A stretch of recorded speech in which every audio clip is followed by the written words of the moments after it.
music's so spooky. Hello everybody, Aaron the Nintendrovert here. Welcome back to part 6 of our Super Mario Bros. 3 playthrough. This is probably going to be the last episode I record tonight, but I don't know. We'll see. But yeah, I did kind of want to get into this one. This is, I think, Snowland or Iceland. Maybe it's called Iceland, actually, now that I think about it, because I feel like it was remarkably similar to the country of Iceland, which, in case you didn't know, is probably common knowledge, but Iceland is not really icy. It's pretty green, but Greenland is actually icy. But apparently, I don't know if it was like the Vikings or somebody, whoever settled there, they named them the opposite names to throw off other people who wanted to, you know, colonize it or whatever, so they would think, oh, Greenland, that's where we want to go, and then it was just a barren wasteland, and though Trickaroo, I don't know. I'm not a history buff, but it was something like that happened, I think, unless that's just an old urban legend, just a myth, and I'm just perpetuating that false information. But anyway, I've been talking for like a minute. Let's just start the level. Now, something you may or may not know about me, probably not, but I get very aroused by snow levels in video games. I have a fetish, if you will, a kink for snow levels. Yeah, I don't know. Snow levels just, they make me so giddy and excited. I love, like, winter is like probably my favorite time of the year. Winter, I think, is my favorite season.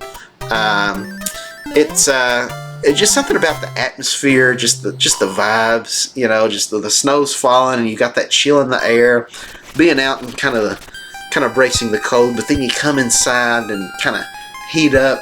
You know, there's something nostalgic about it being cold outside, not having the air running inside. Instead, you got the heat on, and, you know, you cozy up with a hot cup of cocoa, and just, I don't know, just the Christmas time, just the feeling, the excitement, the anticipation of the Christmas season. Watching other people decorate the tree, because I like having a tree in the house, but I'm too lazy for all that. It's kind of messy. You got the little pines going everywhere. Even those fake trees, there's a lot of little pieces breaking off. But anyway, there I go again, talking too much between the actual levels instead of just talking while I play. But I love the winter time, man. I think it is my favorite season. I never used to be a big fan of fall. Fall used to be my least favorite, but I think fall's kind of growing on me. But I like the extreme temperatures. I like summer and I like winter. I like summer because you know, you can go swimming. You know, go to the beach, take a little summer vacation. You know, I'd get off from school back when I was a school-aged lad, and then you know, it's a good time to take a vacation. Even as a working adult, you know, take a little 1 week summer vacation or whatever. I guess Mario's gonna take a summer vacation. The heck, because we just died and went down. Okay, let's try that one more time here. But yeah, in summer, my birthday's in August, so that's kind of another reason that I have a bit of a bias for the summertime. Used to also be E3 season. As a big gaming nerd, I always look forward to E3 every year, which is sadly come to a permanent end. 'Cause E3. What was their last one? 2022, maybe, something like that. Because they skipped a year for the pandemic. Yeah, I think they skipped 2020, and then they're like, we're going to come back in 2021, and it's going to be bigger than ever. And then 2021 was kind of a bust. Nintendo had a good show, but, you know, they always do a digital press conference anyway, so they weren't really, you know, it didn't really matter that much that they were there. But all the other companies that year, I remember, like, and a lot of it was probably because of the pandemic, because of COVID slowing down production. But like Microsoft and Ubisoft and every other soft company, who all else was there? I don't know if Sony was there, because I know Sony in more recent years had kind of started skipping out on E3.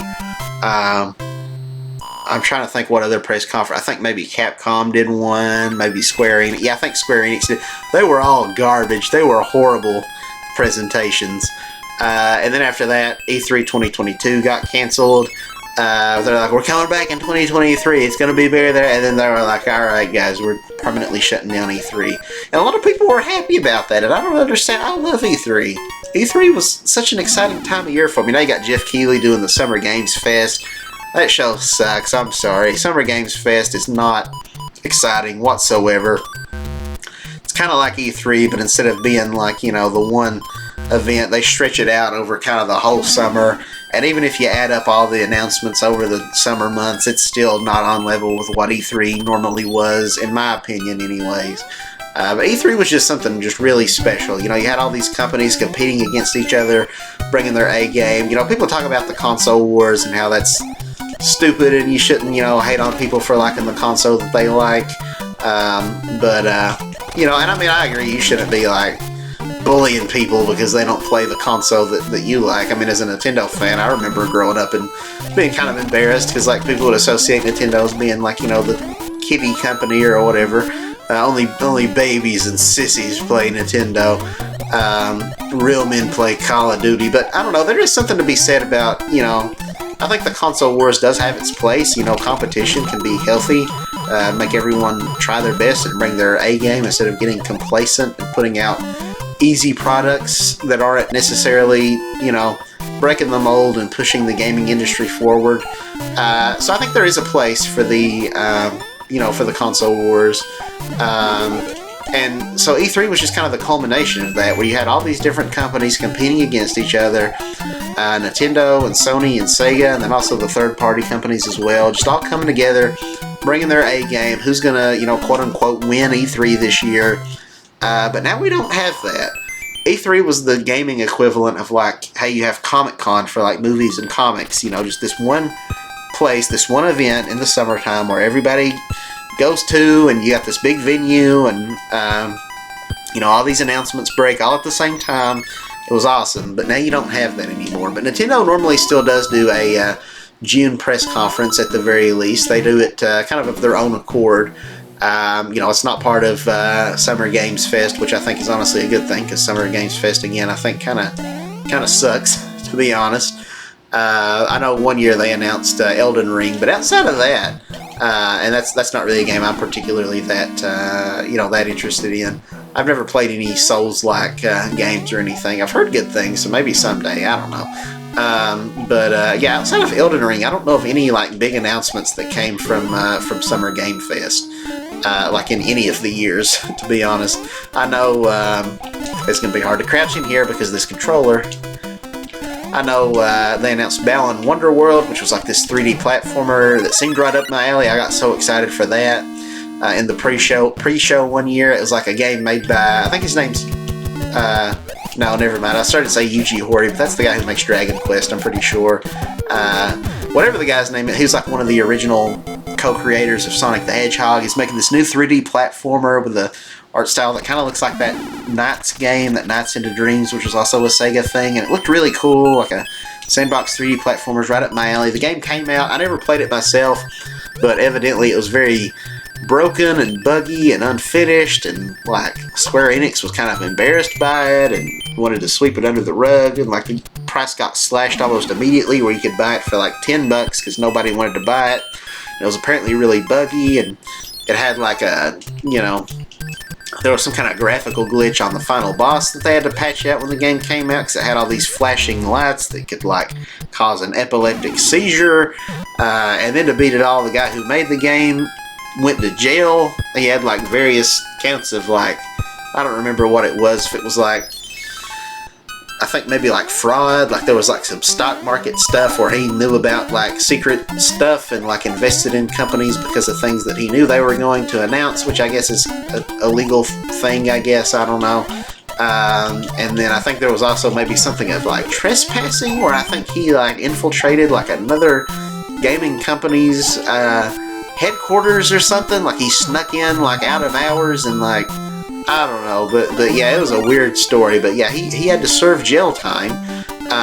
So that game that I thought would be good that was announced at Summer Game Fest ended up being a bust. But hey, you know, it's kind of sad that the bar is set that low, but I mean, you know, there's worse things he could get arrested for, I guess. You know, unlike a lot of other celebrities and just people of note who get arrested, you know, actors and whatever. Normally it's for way worse things that we're not going to talk about on this channel, so at least it's not that. At least we can say, to our knowledge anyway, he's not a, you know, probably things that I can't say on YouTube without the video getting demonetized. I don't know what YouTube's policy is on that sort of thing, but at least he's not that. At least he's not a Dan Schneider or a...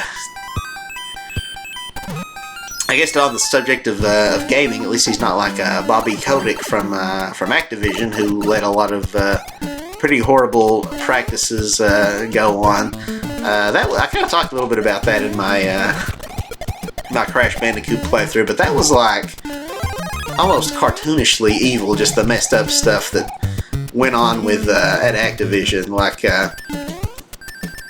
you know, you had accusations of you know, misconduct, of harassment, and yeah, the more you read about it, the worse it got. Like, apparently, like a lot of the guys at EA, like, there was some room where they had like a picture of Bill Cosby hanging, which was like, you know, years after you know, he was arrested for you know, what he did. Just very proudly, just this big, large, on the wall, giant Bill Cosby picture, which is weird enough in and of itself, and you can give them the benefit of the doubt. So, like, well, maybe they, you know, just really like the Cosby Show. Maybe it's not because of that is the reason that they, you know, had the picture of Bill Cosby. But it gets much worse. Apparently, well, some of it's kind of heavy, and I don't know how much I want to go into the more heavy aspects of it on here. But you know, things got pretty serious. Apparently, the CEO, the Bobby Kotick guy, he like left a voicemail on an employee's answering machine, basically threatening to kill them. And yeah, it was bad stuff. There was another story kind of going with the misconduct allegations, where there was like a woman who was nursing, and some guys went into the refrigerator and drank her milk that she produced herself. Like, that is horrible. But yeah, so I don't know. At least the Sonic guy didn't do that. he didn't drink a nursing woman's milk, because that's as low as the bar is the best thing that we can say about that situation. So I don't know whether or not he'll ever come back in the limelight and make games again. It remains to be seen, but you know, I wouldn't say his reputation's completely ruined like others who have done you know, significantly worse. But anyway, I don't know how or why we got onto this whole topic of conversation. This is not one of my favorite levels, by the way. It's kind of annoying. You got to fly up in the exact right spot. Now, where did the Koopa go? He just despawned. I need to have him. And we lost our shell here. Hopefully we don't run out of time. Well, there he is. Now that I don't have my shell, thanks a lot, Jerry. That's where I named him. That's Jerry. Alright, let's try this one more time here. We gotta get the shell. We gotta very quickly fly up through the gap. We gotta sit through these dropped frames. Let's get him to stay on screen with us here, so he doesn't despawn again, because that's really not what we want to have happen. Let's get these out of our way. Okay, now let's get a good run and go here. Fly up. I think we need to go up through this one here. We're probably gonna lose altitude. Yeah. Okay. Let's try it one more time. Let's leave. Respawn the Koopa. This might be my least favorite level in the game. I don't know. This is, this one ain't great. I know I said that about loving snow levels, but, you know, there's an exception to that. Where's the Koopa this time? It just didn't even spawn. Okay. Please just cooperate with me this time, okay? Let's get this over with, Jerry. I don't want to be here any more than you do. Okay, good deal. Took out those guys who, again, you don't want to mispronounce pronounce their names.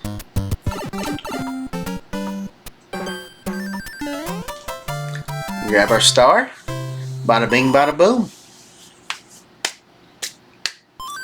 Dust off our hands. Blow on them like it's an old NES controller.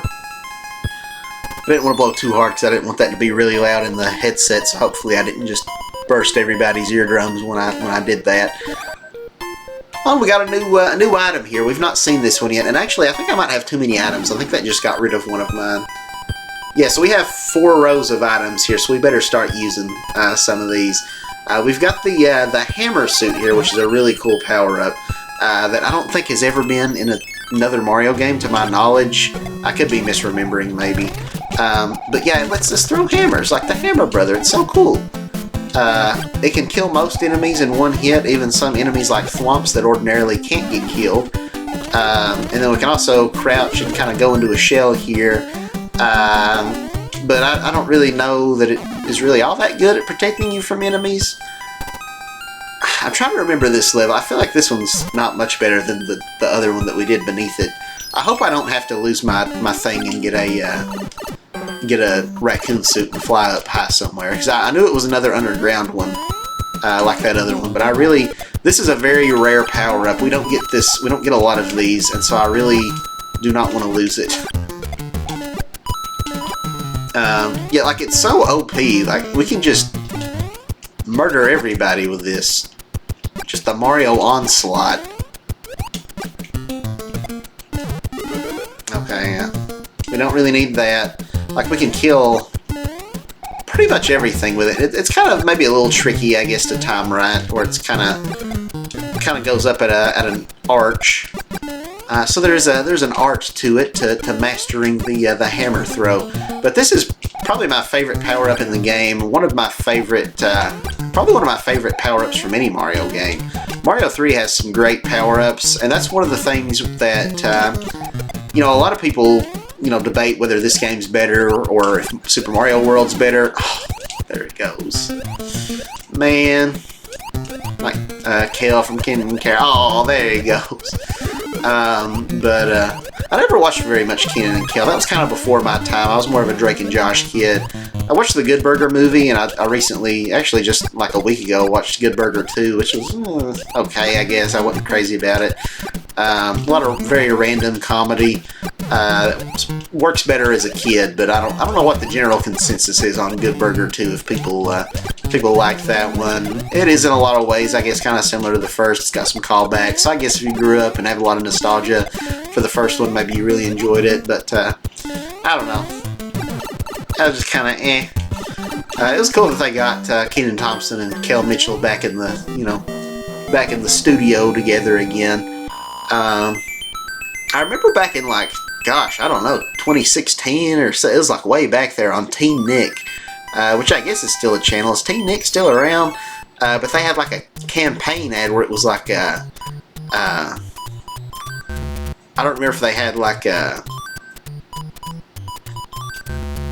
yeah, they had Kenan Thompson on, I think, and it was Where's Kale? It's hashtag Where's Kale? It was this big thing. It was some kind of weird, a marketing stunt, that you thought was leading up to something, but then nothing ever came from it. I actually met Kel Mitchell, I think. I always get him and Kenan Thompson mixed up. Kenan Thompson is the one that's on Saturday Night Live and all that stuff, right?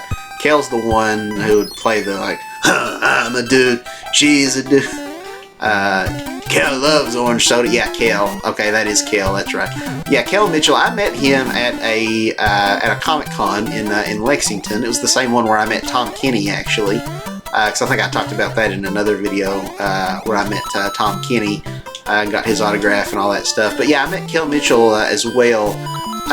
Kel Mitchell's a really cool guy. He's I don't know a ton of celebrities in Hollywood that identify as Christians, but I know I'm pretty sure he does. So that's pretty cool. He's not ashamed of his of his faith, and he's a not to sound weird, but he's a handsome fella. I think Kel Mitchell's he's a very handsome dude. I'm confident enough in my sexuality as a straight male that I'm not I don't have any holdups about complimenting another man on his looks. But Kel Mitchell, he's a handsome guy. He's got kind of a gap between his teeth that he could maybe could fix that. Which I'm not one to talk. I do too. You can see, so I'm not hating on it. But if he fixed that gap, he'd be a perfect specimen of a man. Same with me. I need to probably get that fixed one of these days. I don't know how way you can see it, but there's definitely a little bit. One day I felt like I had something stuck in my teeth, and I asked my brother. I said, "Do I have anything stuck in my front teeth here?" And he said, "Yeah, space." I was like, "Wow, okay, thanks." But he's a lot shorter than you would expect. I met him in person, and I'm pretty sure I was taller than him, and I'm like an average height guy. I'm like,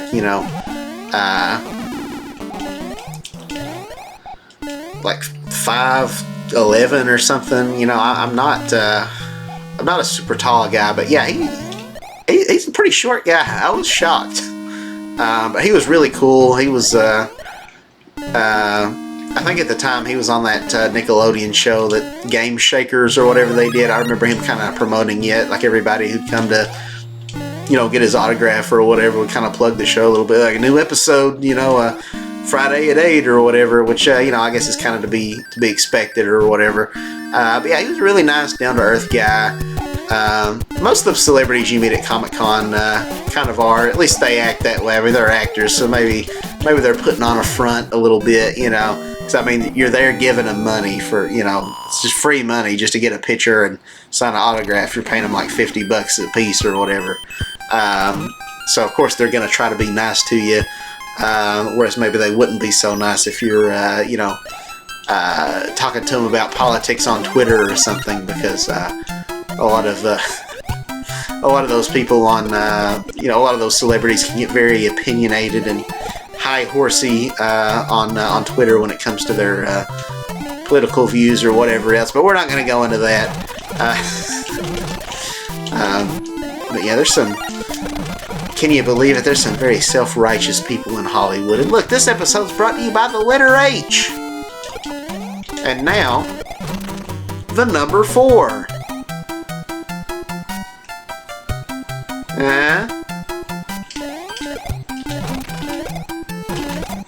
Ah, crap, I messed it up. I was trying to make it. Let's rewind. Let's do that again. I'm trying to make a U. Yeah. F is for friends who do stuff together. U is for you and me. N is for... Alright, that's enough of that. F is for fire that burns down the whole town. U is for uranium bombs. N is for no survivors when you... I want to know what Plankton was going to say. No survivors when you what? Where was he going with that? I mean, after uranium bombs, I guess talking about nuclear fallout, I'm not sure. Yeah, is that a thing that you can make bombs out of uranium? I guess. I mean, that sounds like it'd be a radioactive explosive material. I don't know. I don't know that much about my combustibles. FBI, if you're listening, I don't know the first thing about it, alright? So get off my back. I don't know nothing. But anyway. I don't know nothing. There's nothing. Let's just use a star. I don't know. Our inventory's full, and I don't want our items to start getting, getting replaced if it's a good one. Ow. I hate those guys that pick up and throw the blocks. I always found them very annoying as a kid. What we got up here? This is another one of those levels I don't play very much, but on this playthrough I'm trying not to skip any levels. But when you got those branching paths, there's some that's like, I prefer this one, so I'm going to do this one. And the other one, there's really no reason that I need to play it, so I'm going to skip it. So yeah. I kind of remember this part, though. But we'll see as we go along how much... this is neat. I like how you can throw the fire flower to melt the ice and grab the coins, but you got to be careful because you can set free those plants, which may or may not be the nipper plants. I can't remember if it's the black ones or the white ones that are called that. And how do you get to that pipe? Maybe I'm supposed to get here actually when I hit that P switch and I have to be really fast. Maybe that turns them into coins. So I guess we won't be going that way. I guess SpongeBob won't be winning that way. It's a Battle for Bikini Bottom reference, which is a game we will be playing on this channel in the relatively near future. I don't know if it'll be my next playthrough after this one. I'm kind of torn between a few different games. I'm thinking about, I want to do Battle for Bikini Bottom. I want to do Super Mario World. which was kind of the sequel to this game. It was the the next mainline Mario game to follow after this one. A lot of similar elements. But yeah, something I was talking about earlier. I don't think I ever finished my point, but there's a lot of people that think Super Mario World is better, but then there's also people who think Mario 3 is the better game. And it's hard because they both have their pros and cons. Just because Mario World came after this one, I don't think that necessarily means they improved upon the formula in every way. They did in a lot of ways. But some things are kind of a step back. Like Mario 3 definitely has better items.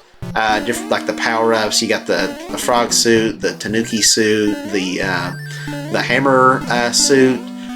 In Super Mario World, you've got the cape that lets you fly, and that's kind of it. And then you've also got Yoshi, who comes in different colors, and each color kind of has a different ability. But Yoshi, of course, is a mainstay. Yoshi's a great character.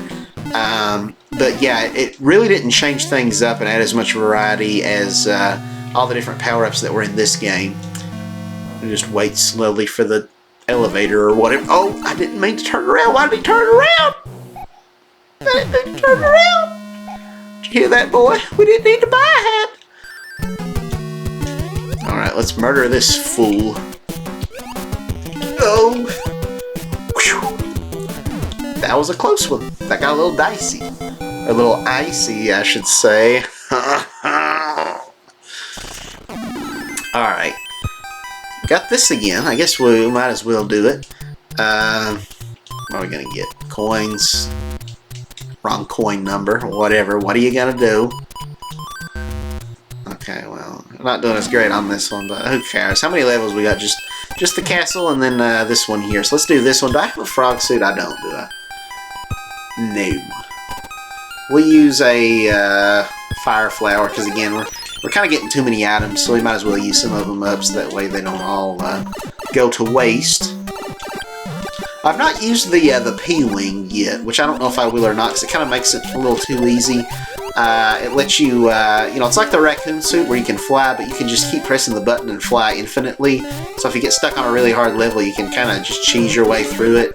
It's only good for one level, though, so if you beat the level, then it just turns into a regular raccoon suit.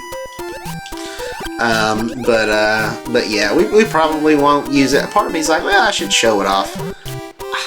Quit giving me pop-ups telling me to upgrade today at no cost the McAfee virus protection on my laptop. I don't want to do it. Now you're going to cause me to get killed. You caused me to lose my fire flower, but it's okay because I got another one. Oh, look out for that thing. Which as a kid, I think I always used to call it Big Mama, which isn't too far off. Their actual name is Big Bertha, so, it's pretty close. Alright, we're almost done with this world. We just got one more level, and yeah. We'll be 3/4 of the way done with this game. Just 2 more worlds after this one. He's a seal! Oh, it's terrible! The king's been transformed! Please find the magic wand so we can change him back! I don't know why the Toad talks like that. Kind of a weird Brooklyn. Almost like a paper boy. Extra, extra, read all about it! I think sometimes you can run fast enough to fall and die there. I was kind of curious if it would happen this time. Oh, as always, my legs are getting very, very sore and achy because I have to sit with them crossed as I record these videos. So it'll be nice to... Oh, okay, let's stretch out for a second here. It'll be nice after I end this video to kind of take a breather and just sprawl out in what may or may not be a seductive fashion and just kind of give my legs a chance to just stretch out and stop hurting. And then we'll see if we might finish out this playthrough today. I might take a brief break and then record the last 2 episodes today because we're almost done with this game. We really don't have too much left, so part of me is like, yeah, I might as well just knock it out today, but we'll see. It remains to be seen. Oh, and now my neck's itching on both sides. Uh-oh. Oh, are we dead? Yeah, we're dead. Okay, we're gonna have to do that level again. The fire, I was hoping would go away in time. I should have just took the hit. I should have just... Oh, now the ship's flying away. Now you see what happens if you die on an airship level. It's our first time doing it. It kind of flies away. When I die, hallelujah, by and by, I'll fly away, fly away. All right, let's try this again here. We'll get our get a fire flower. And yeah, we died like right at the end of the level too, which is always such a shame. You hate to see it. You hate to see it, unless you love to see it. Unless you're a sadist, if you're a sadistic person who enjoys my misery, then maybe you love to see it. But otherwise, you hate to see it. But yeah, that window is the pop-up window still on my screen asking me to upgrade my McAfee antivirus protection. I don't want to do that. It's bothering me, my OCD, but I can't hit the X button and exit off because I'm worried I'll... Well, for one thing, I'm playing right now, but I'm also worried I'll click something and stop the recording, which wouldn't be good. It's kind of blocking where I can view the recording. And now I'm having the sudden paranoia that what if this video isn't recording and this was all for nothing and I'm going to have to redo everything. Okay, I got a little scared we were going to die there, but we're good. Alright, we made it to the end of the level here. And it's kind of weird how all the airships are kind of a different color. Like this one's blue. Like in the Super Nintendo and Game Boy Advance versions, they're all the same kind of brownish color. Might have been something to do with the NES's graphical limitations where it can only display so many colors at a time. Gotta beat this kid here. This one is Lemmy, who's probably my least favorite Kipling. I hate Lemmy. You suck, Lemmy. You're annoying with your stupid... Get out of here with your stupid balls. No one likes you or your balls, Lemmy. But yeah, we killed him, and I did X off the McAfee pop-up, and I can see that we are recording and have been for about 32 minutes. Who the heck is this guy? What is he? He looks like a Adventure Time character, like when Finn goes to like the Pillow Kingdom or whatever. I think that was an episode, right? Finn, he like marries a pillow lady, and then they have kids, and Finn gets old and dies, and then he wakes up and he's back to normal. I don't know. It was a weird... Adventure Time is a weird show. A lot of weird sexual innuendos. It's not very appropriate for a kid show. But yeah, I remember in that episode where Finn says something. It's like, I thought pillows were just used for bedding, and then the pillow lady in that episode kind of gives him a look, and she's like, well, they're used for that here too. And then Finn kind of blushes and awkwardly laughs. It's like, what kind of show is this? This shouldn't be for kids. Anyway, I think that's a good place to end this episode. Next time we'll be doing probably my least favorite world in the game, the Pipeland. Hooray. So yeah, we'll see you there. I may or may not record it today. We'll see. It depends on if I'm wearing the same shirt. You'll know if I took a break and then got back to it, or if I recorded it on a different day. So yeah, thank you guys very much for watching. Give the video a like if you liked it, a dislike if you didn't, subscribe if you want, or follow. I guess it's... Yeah, no, subscribe. That's right, YouTube subscribe. Follow, that's for Twitter or X or whatever we call it now since Elon acquired it. We still call it Twitter, right? I'm not one of the Elon haters, like whatever. Like, I respect some things about Elon, some things I'm not, but, you know, I'm sorry, it's Twitter. It ain't nobody calling it X. Anyway, thank you guys so much for watching. Blow a kiss at you, because that's how much I love you. Give the video a like and subscribe. I already said that. Whatever. Okay, bye.